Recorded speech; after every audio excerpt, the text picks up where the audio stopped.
Salut à tous! Aujourd'hui, une petite vidéo pour parler de la PC Engine. Alors non, ils sortent pas une mini PC Engine. Donc moi, vous le savez, quand j'étais jeune, j'avais eu une PC Engine avec un super CD-ROM dans une petite mallette grise. Ça, aujourd'hui, ça coûte un peu cher.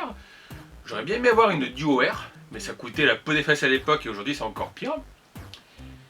Donc on avait vu le petit boîtier gris, nous qui est assez moche. Alors je crois qu'ils appelaient ça en France, enfin moi j'ai toujours appelé ça la PC Engine. Et c'était la Core Graphics distribuée par Sodipeng. Alors qu'au Japon, ils avaient un joli boîtier blanc, beaucoup plus magnifique que le nôtre. Et il y a eu la Super Graphics. Il y a aussi eu, d'ailleurs mon ami Ryoshi en a une, la PC Engine GT, si je me souviens bien, la petite console portable. Voilà, PC Engine magnifique, console portable de luxe, un peu la Neo Geo, on va dire, des consoles portables. Donc lui, je sais qu'il y en a une, elle est bien cachée. Et ça aussi, c'est un truc qui vaut la peau des fesses. Et pourquoi je vous parle de la PC Engine aujourd'hui? Parce qu'il est sorti en fin d'année un petit boîtier assez intéressant. Boum, vous le voyez là. Et maintenant, vous le voyez ici sur l'écran. C'est le Super SD System 3. Donc ce petit boîtier, en fait, c'est un peu comme un Everdrive, mais c'est mieux. Alors par contre, je vous le dis de suite. Pomme de Zulman, pour ceux qui connaissent ça, j'ai déjà fait un canal une fois dans une vidéo. C'est un boîtier qui coûte 250 € plus les frais de port. Je crois que c'est vendu depuis l'Espagne. Donc voilà, enfin je sais plus si les frais de port sont en plus, mais je vous mettrai le site dans la description, vous irez voir, c'est pas donné. Donc ce petit boîtier, en fait, vous branchez derrière votre PC Engine, alors une Core Graphics, je crois qu'on peut aussi mettre derrière un TurboGrafx, mais il me semble sur une vidéo que le boîtier se sépare un petit peu, enfin le boîtier plastique de protection de la carte.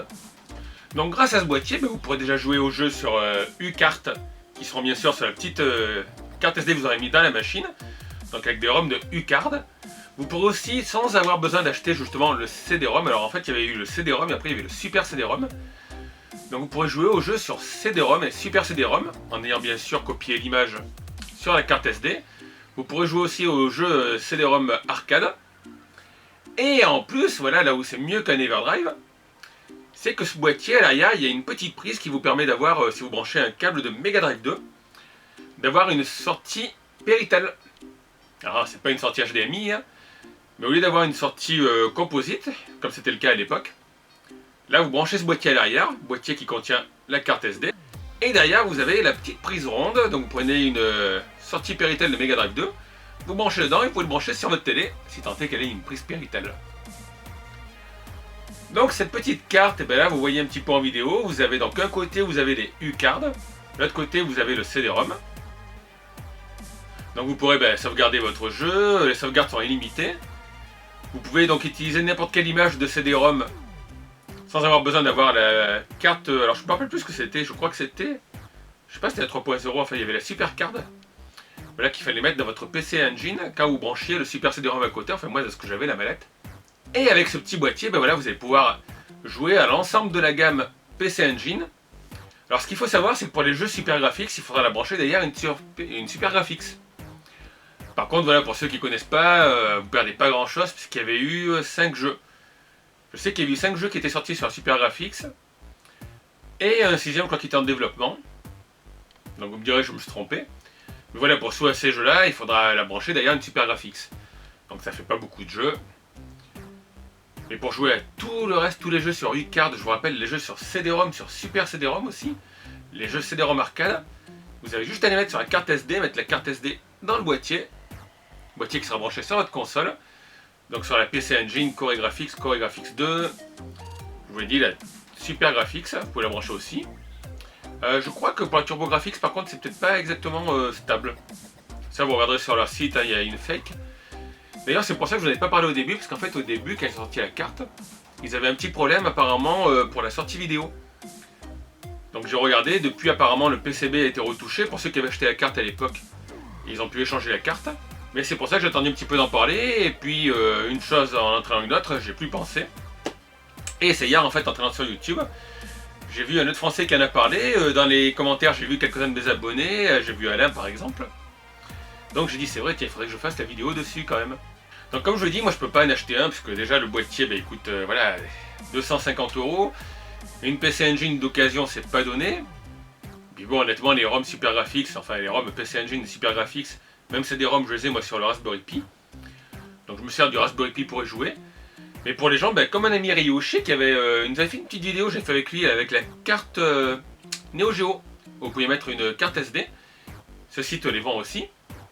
Donc là c'est à peu près pareil, sauf que c'est pas une carte, c'est un boîtier que vous branchez derrière la console. Je vous l'ai dit, comme un Everdrive, vous pouvez jouer à différents jeux que vous aurez mis sur la carte.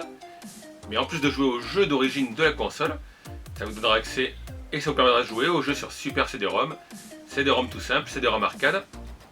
Vous pourrez sauvegarder, je vous l'ai dit, les jeux. Et puis voilà, le top c'est quand même le fait que vous aviez une sortie Péritel. Donc comme je ne peux pas vous la tester, je vous mettrai quelques liens, alors c'est surtout des vidéos américaines, où les gars ont testé les jeux, et puis avec un outil de capture, donc l'image est vraiment de très bonne qualité. Mais j'ai pas vu de problème, j'ai regardé forum français, c'était sur, je sais plus, Neo Ayato, ou Neo Arcadia. Où apparemment, les gens qui l'ont acheté en sont hyper contents, quoi. Ça tourne super bien, donc je vous l'ai dit, les cartes SD jusqu'à 256 Go, donc vous pouvez mettre pas mal de cartes. Bon, les CD-ROM après ça prend plus de place, hein, ça c'est sûr. Mais voilà, si vous avez une PC Engine d'époque, que vous n'avez pas le Super CD-ROM, ou même si vous avez le Super CD-ROM, peut-être que le vôtre a rendu l'âme, parce que c'est des trucs qui sont assez anciens. Et grâce à ce boîtier, vous pourrez jouer à vos jeux Super CD-ROM. Alors j'ai vu qu'il fallait les copier en .bin plus la piste .cue, la piste Q, comme on dit. Voilà, je prends que ce format, ça prend pas le format Wave. Mais ça, après si vous l'achetez, vous regarderez, il y a une fake, puis vous irez, vous connaissez tous les forums spécialisés, qui vous donneront les meilleurs conseils pour tirer parti de votre boîtier. Donc si vous avez connu la PC Engine, dites-moi le, je vous l'ai dit, vous aurez soit des vidéos dans les liens, le lien vers où acheter ce boîtier, quelques liens de youtubeurs qui ont testé des jeux, où je vous l'ai dit ça tourne nickel. Donc tout le monde l'a dit, les temps de chargement sont hyper réduits, il n'y a pas de problème, vous pouvez sauvegarder les jeux, vous pouvez faire un soft reboot je crois. Ça a l'air vraiment génial, j'aurais un peu plus de budget, je me serais racheté une PC Engine et peut-être ce boîtier pour vous le montrer en vrai. Mais là voilà, 300 € non. À 150 € j'achèterai une GPD, ça je veux bien. Une GPD Win, une GPD Android pour la montrer, cette petite console portable. La PC Engine j'ai adoré, bien qu'il y ait quelques jeux comme Vigilante, qui sont assez horribles. Mais là non, ça rentre pas dans ma gamme de budget et pour l'instant mes capacités à faire des vidéos de ce genre. Donc en tout cas, comme d'habitude, n'hésitez pas à laisser vos questions, vos commentaires. Si vous avez une PC Engine, dites-moi le. Si vous avez déjà acheté ce boîtier, on sait jamais, dites-moi le aussi. Bon, si quelqu'un peut me prêter une PC Engine avec ce boîtier, dites-moi le aussi, mais je pense pas qu'il y aura grand monde dans l'assistance.